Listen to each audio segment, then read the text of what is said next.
The taking in of air rich in oxygen into the body is called inhalation, and giving out of air rich in carbon dioxide is known as exhalation.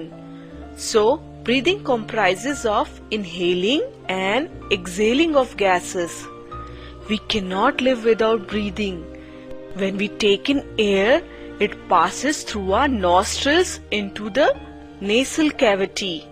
From the nasal cavity, the air passes through the windpipe. The windpipe is also called trachea. The air then reaches two small tubes called bronchi, and then it reaches our lungs. Lungs are present in the chest cavity. This cavity is surrounded by ribs on the sides.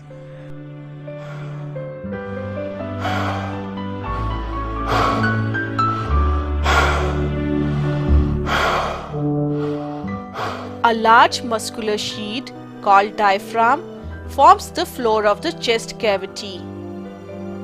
The breathing involves the movement of the diaphragm and the rib cage. When the diaphragm goes down, it makes the chest cavity larger. Air enters our body through the nostrils of our nose. Then the air travels through a pipe called windpipe or trachea.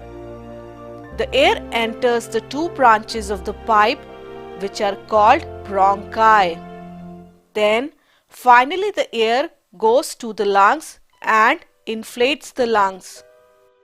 So this is inhalation.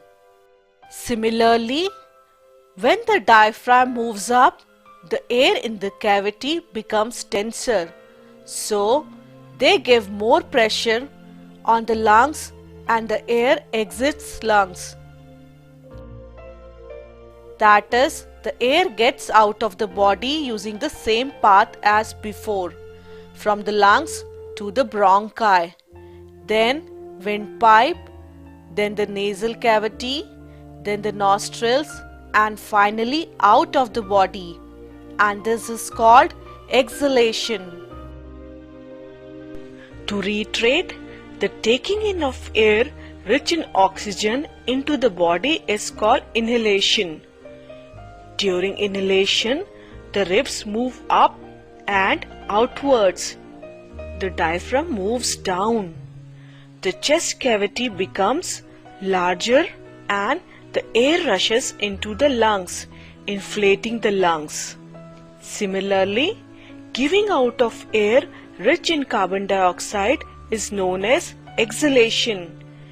During exhalation, the rib moves downwards and inwards. The diaphragm moves up. The chest cavity is reduced and the air rushes out of the lungs, making the lungs smaller.